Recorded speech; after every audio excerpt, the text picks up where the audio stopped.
전반적으로 상승 출발하는 미증시입니다. 미국 현지에서는 어떻게 보고 있을까요? 미국 증시 전문 유튜버 유산남님 연결해 들어보겠습니다. 유산남님 안녕하세요. 네, 오늘 장은 어떻게 보고 계실까요? 네, 오늘 같은 경우는 지난 1년간의 노동 지표가 하향 조정될 것이다라는 예상이 나오는 가운데 안에서 경기 침체 우려가 큰지 아니면 금리 인하에 대한 기대감이 클지 여기에 대한 반응이 전반적으로 사람들이 기다려하면서 주가가 횡보권 안에서 움직이고 있다고 정리할 수 있을 것 같습니다. 네, 전반적으로 관망세 보이는 것 같습니다. 오늘 꼭 짚어야 할 주요 지표와 이슈도 체크 부탁드릴게요.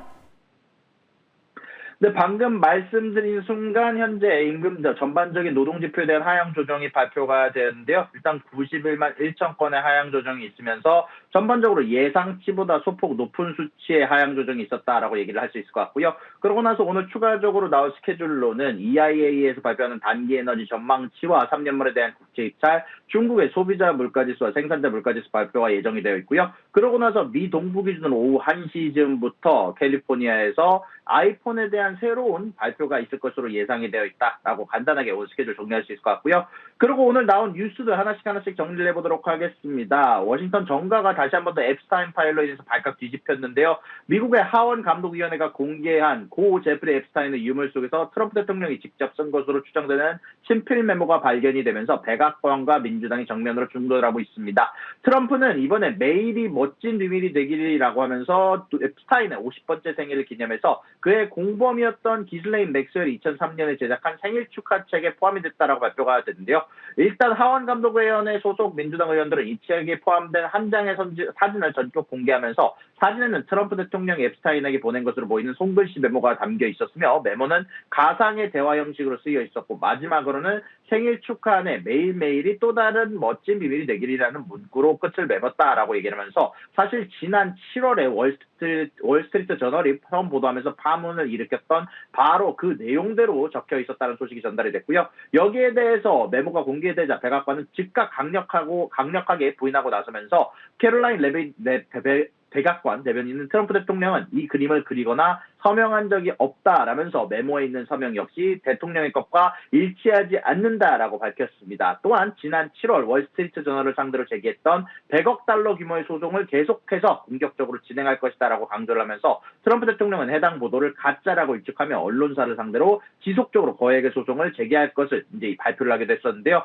반면 민주당 같은 경우는 이를 트럼프 대통령의 거짓말이 드러난 증거라면서 총공세를 펼치고 있고 로버트 가르시아 민주당 하원은 트럼프 대통령이 자신의 메모가 존재하지 않는다라고 주장했지만 이제 그가 거짓말을 하고 진실을 은폐하려 한다는 것을 알게 됐다라고 얘기하면서 비난을 했습니다. 일단 이번 논란은 트럼프 대통령의 지속적인 지지율에 대한 감소와 맞물려서 계속해서 트럼프 대통령을 압박할 것으로 보이고 있고요. 이런 부분들을 지속적으로 다음 선거 이전에 중앙선거 이전에 해결하려 하는 모습을 보여줄 것으로 예상된다는 게 애널리스트의 의견이다라고 정리를 할 수 있을 것 같습니다. 그 다음 소식입니다. 차세대 전력 반도체 핵심 소재인 실리콘 카바이드 분야의 세계적 강자 울프스피드가 법원의 회생 계획안 승인을 받고 재기의 발판을 마련을 했습니다. 이르면 수주 안에 모든 구조조정자를 마무리할 전망이다라는 소식이 전달이 됐는데요. 부채를 70% 탕감하면서 재무 건전성을 확보할 예정입니다. 울프스피드는 법원으로부터 회생 계획안을 최종 승인을 받으면서 이번 인가 결정은 울프스피드에게 매우 중요한 의미를 갖는다는 평가를 받고 있는데요. 당장 전체 부채의 약 70% 금액으로는 46억 달러에 해당하는 빚을 덜어내게 됐고요. 막대한 빚 부담에서 벗어나서 재무적 유연성을 확보한 만큼 앞으로 핵심 사업에 대한 전략적 투자에 다시 속도를 낼 수 있다라는 평가를 받게 됐습니다. 앞서 울프스피드 같은 경우는 경영난을 이기지 못하고 지난 6월 말 채권단과의 합의로 법원의 파산보호 즉 챕터 11을 신청한 바 있는데요. 이는 한국의 법정관리와 유사한 제도로 회생 가능성이 있는 기업이 법원의 감독 아래에서 사업을 계속하면서 부채를 조정할 기회를 주는 제도인데요. 여기에 대해서 로버트 퓨일레 울프스피드 최고 경영자는 이번 결정을 통해서 몇 주 안에 구조조정을 완료할 수 있는 길을 열었으며 중요한 이정표다라고 평가를 하면서 재무적 유연성을 갖추고 앞으로도 실리콘 카바이드 분야에서 리더십을 다시 한 번 더 강화하겠다라고 발표를 하면서 경영 정상화에 대한 강한 자신감을 내비쳤다라고 소식을 전달할 수 있을 것 같습니다. 자, 그리고 마지막 소식입니다. 오늘 뉴욕 증시 개장 전부터 시장을 뜨겁게 달구고 있는 소식이 있었는데요. 바로 AI 인프라 전문 기업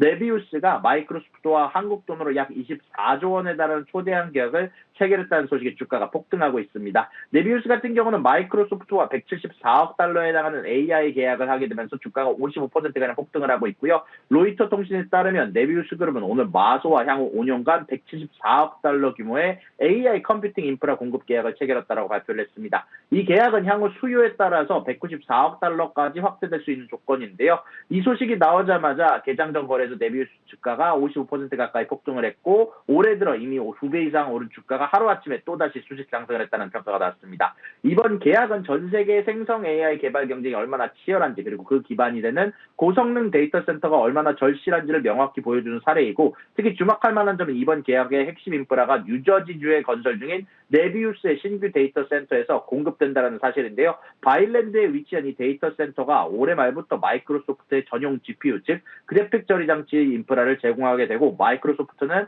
폭증하는 AI 서비스 수요로 인해서 자체 클라우드 인프라만으로는 감당이 어려워지자 결국 외부 업체 네비우스와 같은 외부 전문 기업과의 협력을 적극적으로 확대하는 것으로 보이고 있다라고 정리를 할 수 있을 것 같습니다. 여기까지 미국 경제 유튜버 유산남이었습니다.